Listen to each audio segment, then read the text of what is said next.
You will release King Chu immediately. You are nothing. How dare you threaten me? Arr!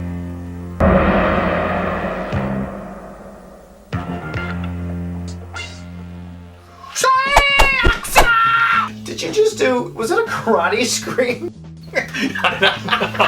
So Philip, what type of kung fu would you most want to master? Snake style! Oh, you know what? That is so stereotypical of you. I knew you would go snake. I knew you would. I would be far more elegant. What would you think I'd go with? Drunken, most definitely. No, crane. You know what? That sounds like a dig. Corey, I watched you put up a shelf one time, man. I can't imagine you master it any art. All right, so, okay, what is like your earliest vintage Asian kung fu film? Young Dragons, the Kung Fu Kids. Silver Hermit from Shaolin Temple. Super Ninjas. And then, the ultimate martial arts film, in my opinion, Snake and the Monkey Shadow.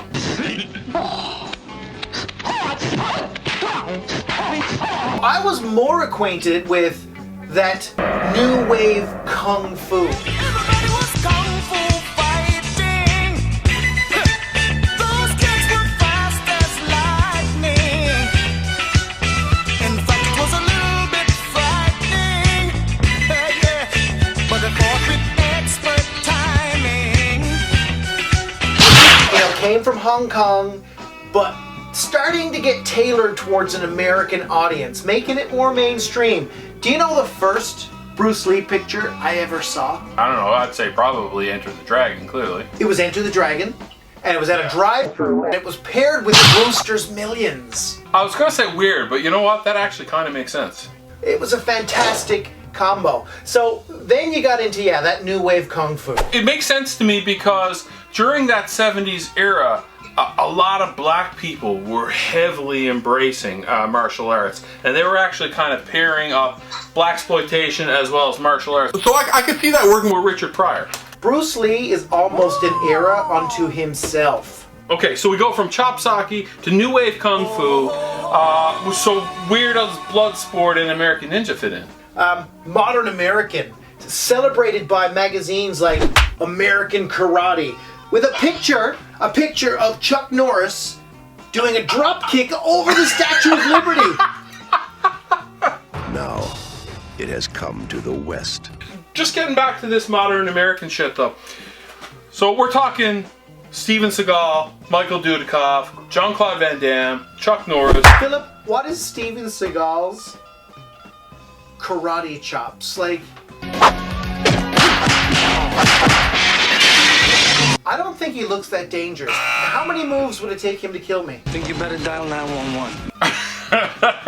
Steven Seagal, for one thing, is not going to take you seriously. And in fact, he's going to insult you, and he's going immediately to some sort of like ancient titty twister. Oh, absolutely. Yeah, you're right. So he dispatches me with a titty twister.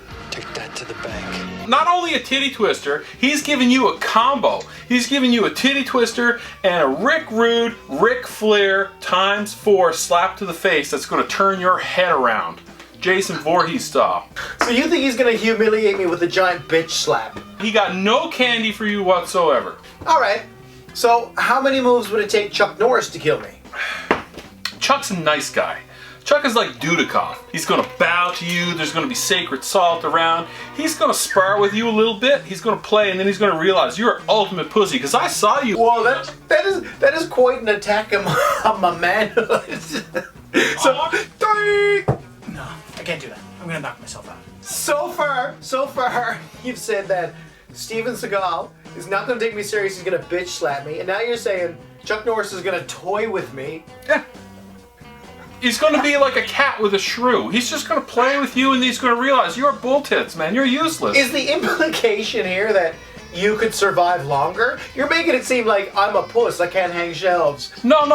My sparring will be like Roddy Piper versus Mr. T. It's going to start off, and it's supposed to be boxing, and then all of a sudden it's going to be bitch slap, and then he's going to turn me into a human pretzel. In fact, I'm going to piss Chuck Norris off because I'm going for his nuts right away.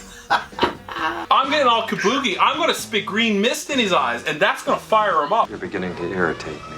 And I'm going to get a roundhouse Shawn Michaels kick to the throat. That's what's happened to me. Alright, so you're painting a grim death for yourself, as long as we're all both ending up dead. Philip, all these movies, you know, it's about 1, 2, 3, 4 guys who are against all odds trying to make a difference in Kung Fu. Sometimes it's Jackie Chan fighting another school. Sometimes it's someone like Chuck Norris taking on an entire country that it's invading. But tonight's movie is 5 against 1,000, and you know what? The odds are even. Well, I gotta be honest with you, I almost screwed up tonight. Classic mistake. When you said we were going to be doing Force 5, I started rewatching a shitload of the old Force 5 anime series. You know what Grandizer? That would have been awkward, because we're talking about Force 5. I never heard tell of this movie. I don't even have it in the shop. It is very rare that I bring something to you that you've never seen. They are 5 against 1,000. The odds are even. Force 5, rated R. Starts Friday at a selected area theater. What's the cheat sheet? What is this about? This movie feels like a combination of Enter the Dragon and Guyana Cult of the Damned with just a hint of Kentucky Fried Movie sprinkled in. Yes, the powerful senator's daughter is brainwashed. She's kidnapped by an evil cult leader. And then Jim Martin assembles an elite force to take down the cult leader. They want to rescue the girl, kill the bad guy, get paid, and presumably kick, in slow motion, a lot of ass. But this didn't feel like an old school chop socky martial arts film. Quite frankly, this movie felt like an episode of the A-Team. If you have a problem, if no one else can help, and if you can fight, maybe you can hire the A-Team. Oh, absolutely. This is theatrical A-Team. And this film was 1981, so this laid down the groundwork. You think Stephen J. Cannell watched this film and started thinking, yeah, I got an idea for a show? Stephen J. Cannell. So you're thinking he watched Force 5 and then wrote A-Team. I do, absolutely. In fact, as I was watching this movie and going through the characters, I started thinking, yeah, there's a lot of comparisons with a lot of the character archetypes. That is a bold statement. You're going to have to back that up. Well, I will, but I guess the best way we can do it is actually go through the main characters. Alright, so Joe Louis as Jim Martin. No fucking slouch in this, is he? Kind of a combination of Face Man, but mostly he is Hannibal. He's the guy that assembles the plan, and he loves it when it comes together. You know, in real life, he is like the father of kickboxing. Bruce Lee admired him. He actually beat Chuck Norris. You know what? The way his hair is brushed in that movie, he's like... Don't even start about the hair right now. As a man who is follically challenged, this film gave me dick envy. This is not a martial arts film. This is a Pantene Pro V commercial. You know what? So many of the characters, and I don't want to give it away, look like they're in almost like a porn film. It's the most feathered-haired movie I have ever seen in my life. Okay, so we got Joe Louis, the Hannibal of that. Let's go into the next character. Bring one up. Challenge me. Come on. When I think of someone in this who could also be in a porno, I think of Richard Norton. That guy's got some street cred. I always associate him with Cynthia Rothrock. I know, but he still looks like a porno actor in this too. No, he looks like he should be in Children of the Damned. I don't get, once again, I don't get deadly from him in this. Thank God for Black and Decker. Yeah, he as well as Billy Ortega are almost like the combination of Howling Mad Murdoch. They're lighthearted, and going to Billy Ortega, I'll leap right ahead right now. He is the Jackie Chan of this film. He is very proficient, and he does a lot of this kind of stunt work in this film. What about Sonny Barnes, Lockjaw? Seriously, he is most definitely B.A. Baracus. And then, I guess, the final member of Force 5, she... Wrong. I know we're going to come across as horrible, shallow, sexist, misogynist people, but what's her name again? Sorry, I have to look at the poster. Pam Huntington. She's really unforgettable in this. She's fighting everything in a pantsuit. She doesn't have a goddamn clue about martial arts. She looks like I did when I did martial arts in the backyard. She is definitely the Amy from the A-Team. Let's just go back. The real fifth member is Willard, who is most definitely Face Man. You are making some pretty good arguments here. They actually have to break him out of an Argentinian prison. They have no respect for the Argentinian legal system. They're burning mattresses and they're breaking him out, and he actually runs the show. He's a playboy. He's got his whole place pimped out. He's actually sleeping with the warden's daughter. Arguably the best plotline in the movie. It just comes out of nowhere. Alright, so this crack team, who are they trying to rescue? There's two rescues in this film. They're rescuing Willard from the Argentinian prison, and then eventually they have to go save the senator's daughter. And who plays the senator's daughter? Someone everybody out there knows. Amanda Weiss is absolutely drop-dead gorgeous. In Elm Street, she's got that mushroom haircut, but I will tell you something, man. In Force 5, she is dynamite ham. So they're trying to save her from we can't avoid any longer. Bong Soo-han. Bong Soo-han. Korean Hapkido legend. He is considered the father of it. Not many people come up with a martial art. Do you know what the fuck that is? Yes, of course, man. What is it, man? It's a Korean martial art. It's like... Yes, but what does it specialize in? Fucking fighting, man. Do you think I know the difference between... I know that...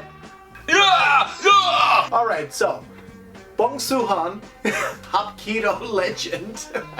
he is pretty evil in this, as the Reverend. My God, he's absolutely sinister, and his method of torture, how he gets shit done, it's actually almost admirable. You know what? I think his finishing move is ridiculous. What, his acupuncture? I'm talking about his finishing moves, man. His accessories. He was kind of pimped out. Oh my God, yes. He was very much like the villain from Enter the Dragon. Again, what did he have on his shoes? Did he have like a rusted pizza cutter on his back? That's what I would have. Let me ask you a question. If you were part of Force 5, if you actually had some specialty, what would they come to you for? Oh my God. I would have to be the microchip. I would have to be back at the base. What am I doing? I can't even... Bullshit! Bullshit! No. I can't outfight Pam Huntington. What am I going to do on the island? You're the guy that they hire for perfect pitch. I'd be the guy who could magically hit out the right amount of aspirin you needed at any time. So, what we're saying is we're useless to Force 5. I don't know, I can hold my piss for a long time. I was pretty good in hide and go seek. What? Say that again? I don't know, they'd hire me as like, he's the guy with the big bladder. Like, we can hide out for a while and this guy's not gonna piss. Yeah, but we need to cut to the chase. Reverend Ree is dispatching people in a very despicable manner. Okay, so you're bringing up the maze now, huh?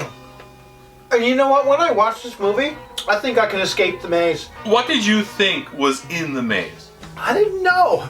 I mean, I wasn't thinking Minotaur. Yeah, no, see, that's weird, because when I saw the maze, the first thing that I thought, I was like, he's gonna have some sort of, like, hillbilly, mutant, cannibal, maybe some mentally handicapped creature. I didn't see... That's if Dario Argento did. What the hell are you eating there? Sweet tarts. Now, you have no discipline. We're going off on a tangent here. What about the maze? I mean, I didn't know what was inside it. I had no idea. Yeah, but when it appeared, it made sense, right? No, it made 0 sense. Are you kidding me? The whole time, they had that symbol of the bull on them. I just thought that was like a house of kung fu warriors that has a snake on it. Like, but it made sense to me when I saw Maze Gate and when I found out that it was actually a bull. I was like, oh shit, they're playing on mythology. I was like, okay, so it's a bull. They couldn't afford a guy in a Minotaur outfit. This is why this movie's different for us. Because I watched this back when I was 7 years old. You just watched it because I just introduced you to it. You're right, you're right. As a child, I wasn't picking up those subtle cues. I was watching it and was like, oh my god, what's in that?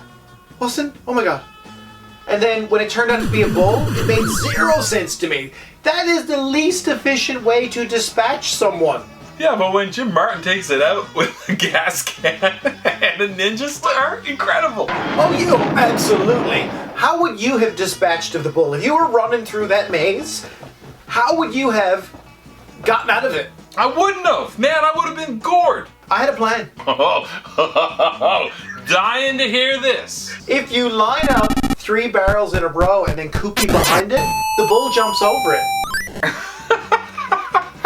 And when the bull is jumping, bulls can't look down while they jump. I know that about bulls. That's fucking stupid. Who's the inept one now, Philip, is what I'm saying.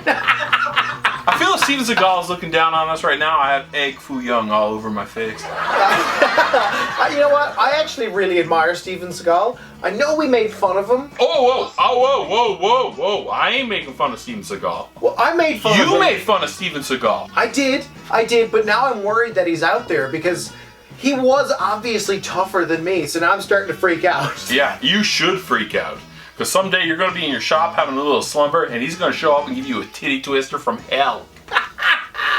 He's watching, man. He's watching everything you say. What was the budget for this film, and how much did it make? Well, I don't know how much it took, but you said it was an episode of A-Team. So probably like 1.5 A-Team's budget to make this, and it made $8 million domestic. Yikes. So what was playing in the theater when this came out?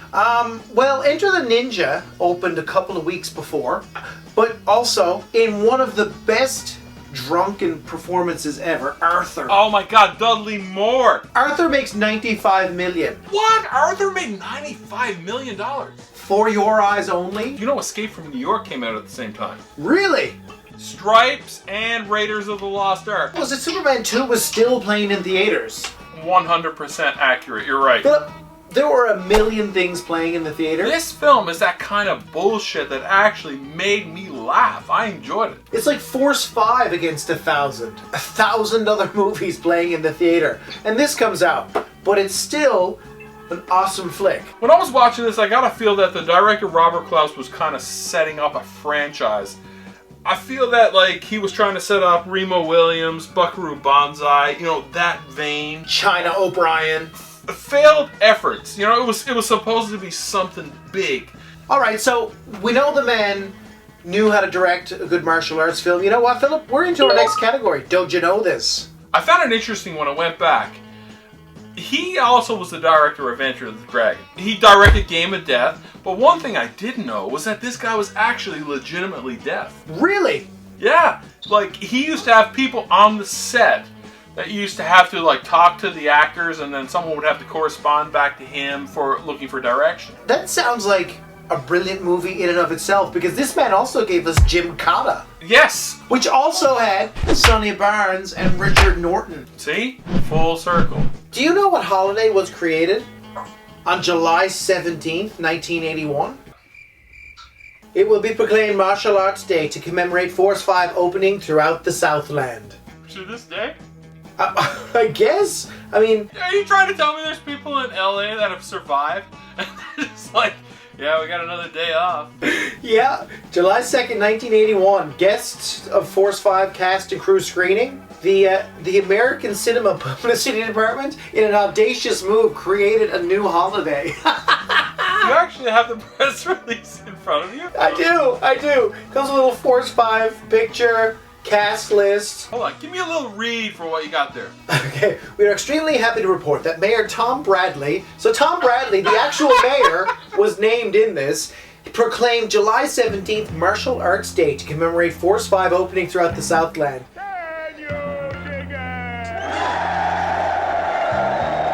I think that sounds like a bribe to Mayor Bradley. It's like, Mayor Bradley, here, we'll give you $1,000 if you proclaim it Martial Arts Day on behalf of Force 5. So what did they do? A ceremony will be held at the Triforum Square, which is part of the Los Angeles Mall complex, located at located at Temple and Main Streets just north of City Hall in downtown Los Angeles. So who was there? So, I'm confused. July 17th is Martial Arts Day, but they had a ceremony on May 15th. This is not lining up. I have a feeling that this didn't line up at all. Anyway, Joe Lewis, Master Bong Soo-han, Richard Norton, Benny the Jet, Arcades, and Sonny Barnes will perform a spectacular demonstration of their martial arts. Hold up a sec. Are you trying to tell me that Pam wasn't there? No, Pam wasn't there. That's controversial. The whole time I was watching this film, Corey, I kept thinking, can you imagine if they assembled all the characters that we said tonight? One movie. All these guys together as an expendable team that would go out and solve problems for people. Like create a trilogy. So after all that, I guess that's why we're saving this movie. I will save this film because it lays down the potential template to a lot of movies that could potentially happen later on if the world didn't end. Which it did. Which it did. I don't know, maybe we could call it The Expendables.